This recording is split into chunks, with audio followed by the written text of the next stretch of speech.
Hello everybody, so tonight I thought I'd make a quick video showing this package I got from eBay Japan. Do a little unboxing, some goodies I recently picked up through a buy it now. Seemed like a pretty good deal. It is of course a Game Boy related because that's how I fly. So I thought I would open it up here and see what's inside. Trying to see where's a good place to cut it open. Not destroy anything. A little interesting of a package here. It was literally this little box, and it's DHL wrapping here. So,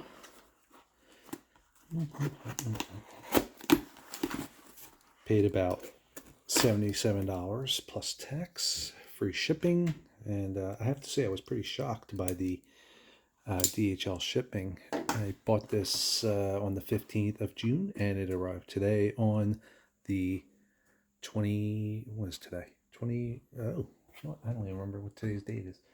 21st, 22nd? Less than a week, anyway. It's crazy. Or just no, it was a week later. Today's the 22nd. I don't even receive things in my own country of the USA that fast, so this was quite a surprise. So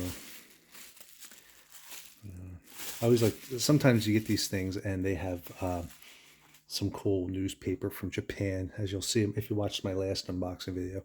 So this here, it looks like it is the Game Boy. This was a bundle of Game Boy and some games. So now, the Game Boy looks like it's working, though it looks like it needs a little cleaning up, which I may go and do in maybe a separate video.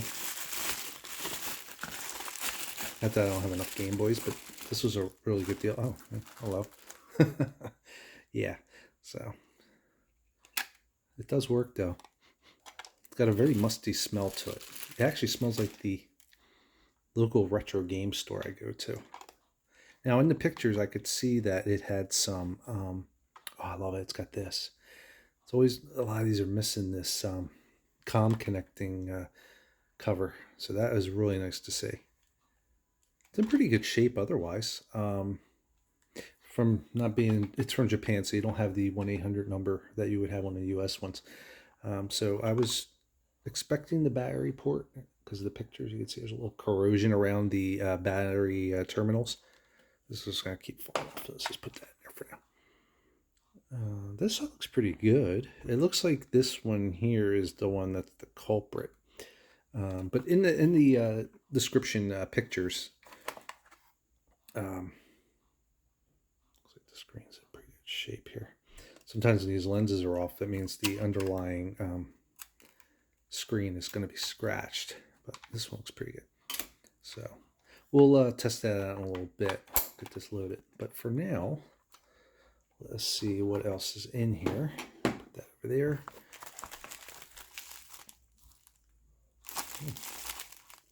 It's interesting. I don't know what that is. It looks like this particular eBay seller likes to include little bonuses. For the most part, it looks like he sells Pokemon cards, but I like to say Pokemon cards, and he usually throws in a little extra bonuses just for fun. So I don't know.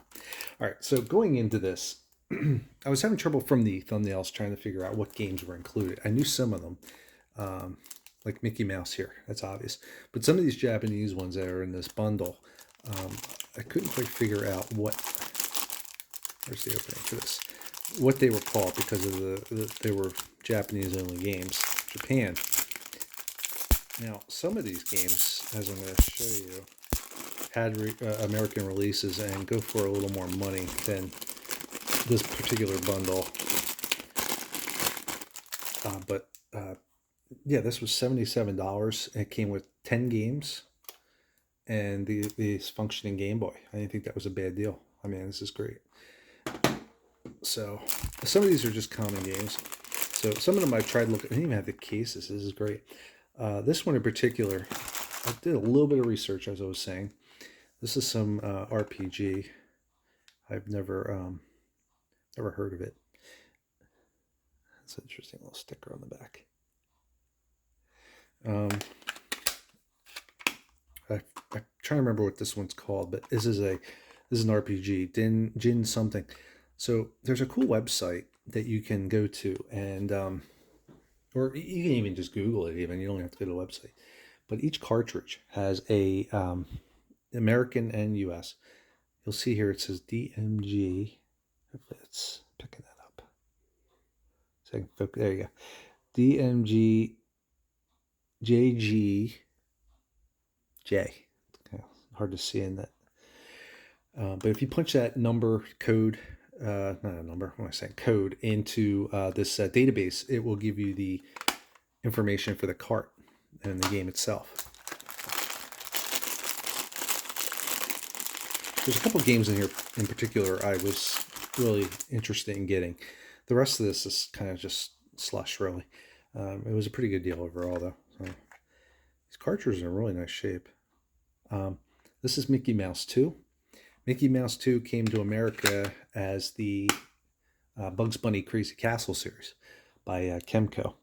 But due to licensing issues and reasons, wherever, they couldn't use Mickey Mouse in America, so they relabeled them as the Bugs Bunny IP address.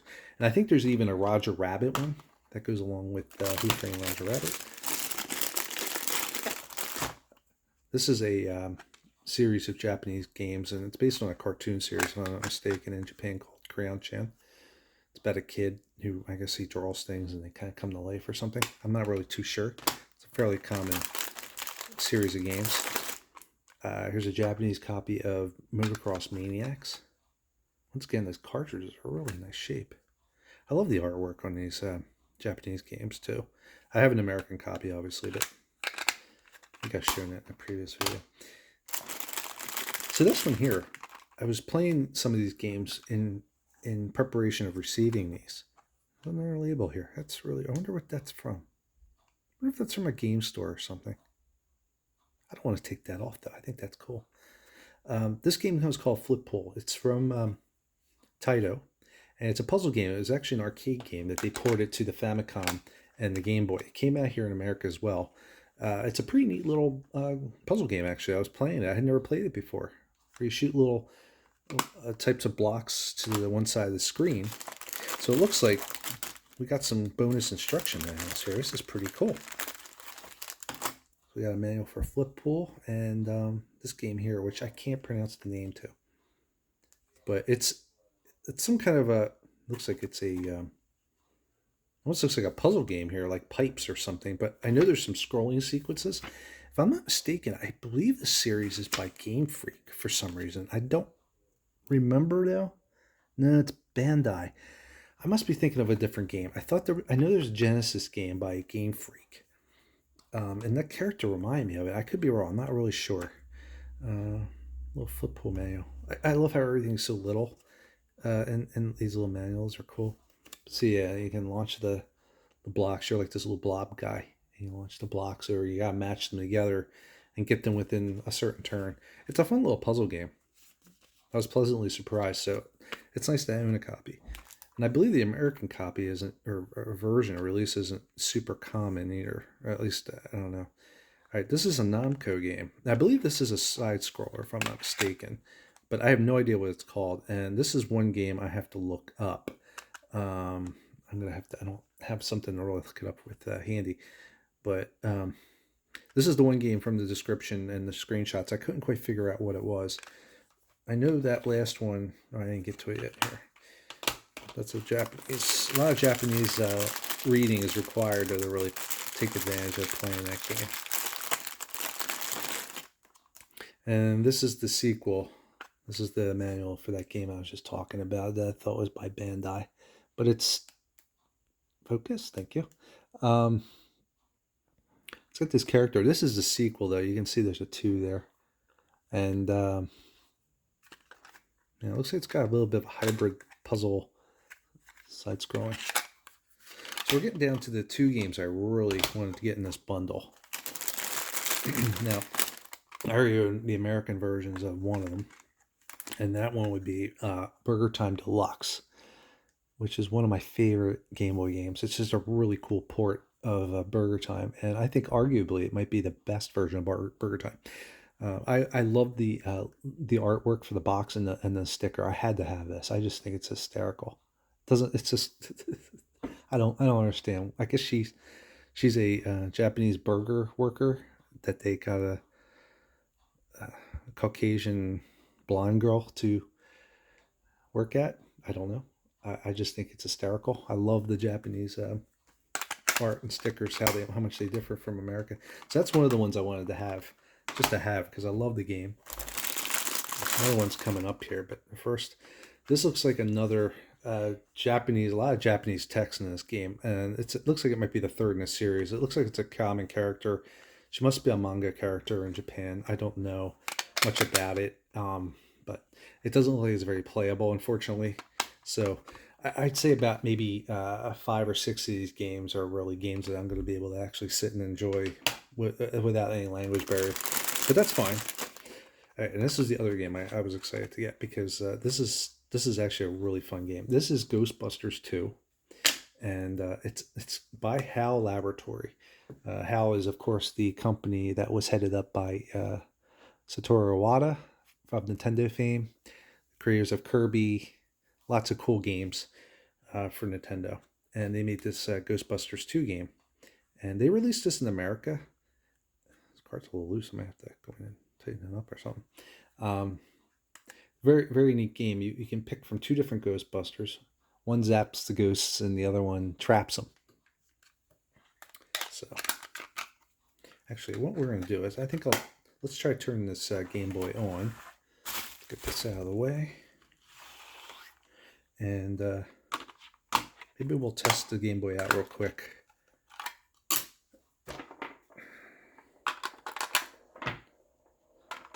Some batteries in here.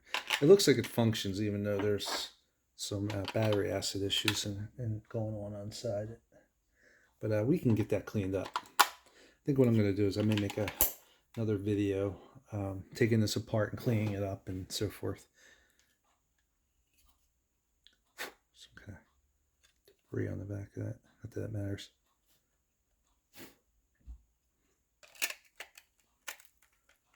I'm not really concerned about that, because I'm going to be putting a whole new lens on there anyway. But I definitely want to get this thing cleaned up. I'm not getting any power at the moment. Could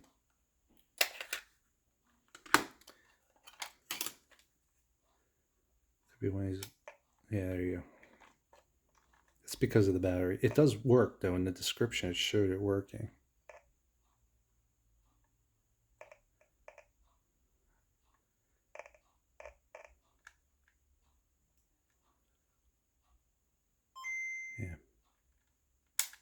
Yeah, this is all because of that battery acid corrosion. I'm going to try to hold it real still. Enough that.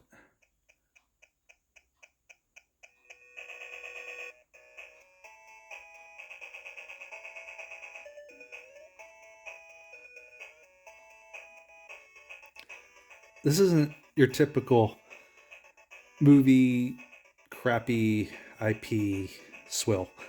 This is actually a really fun little game. Like I said, it's from HAL Laboratory. They can certainly make a good game. So let's try Peter and Egon. And it looks like it kind of follows the movie a little bit. Not a big fan of the movie. The game's a lot more fun, I think. So now you go stage to stage. It might be hard to play this while holding these batteries there. But see, you move the 2 Ghostbusters together. One launches the trap, and one shoots the ghost. So here's a ghost, and we're going to send a trap out while he's stunned, and you capture him. At the bottom, you have a certain amount of them that you have to catch throughout the level. A lot of fun. Sorry, I'm having trouble seeing and playing and recording at the same time. So we're going to trap him.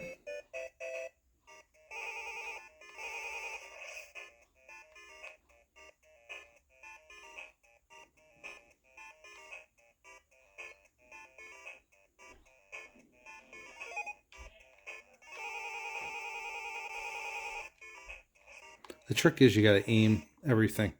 Like the trap has to be properly aimed.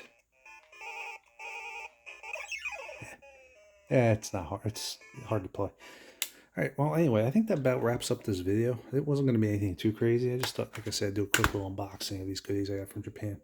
We're going to get this guy going perfect, though, I think. I think we won't have any issues. And we'll get it all together. We're going to clean this up real good. What happens is with these batteries, with this corrosion in here, the batteries don't make a proper connection.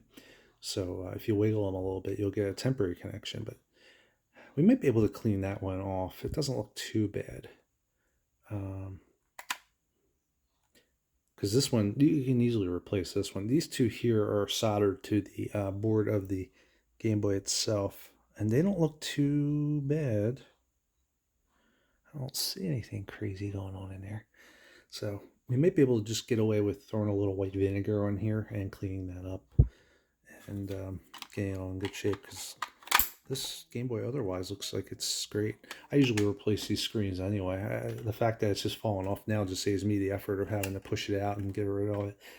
I like to replace these with nice tempered glass protected lenses. Once again, having this is fantastic. I may have to wipe this down. I'm wondering if I could even, I don't know, I can't tell in this lighting if it needs any retro brighting or not, but it's in really nice condition. So anyway, yeah, that's about it for now. Like I said, I'm going to try to do maybe I'll do a quick teardown and repair clean video of this particular Game Boy. So be sure to keep an eye out for that. All right, and until next time, thank you, and take it easy.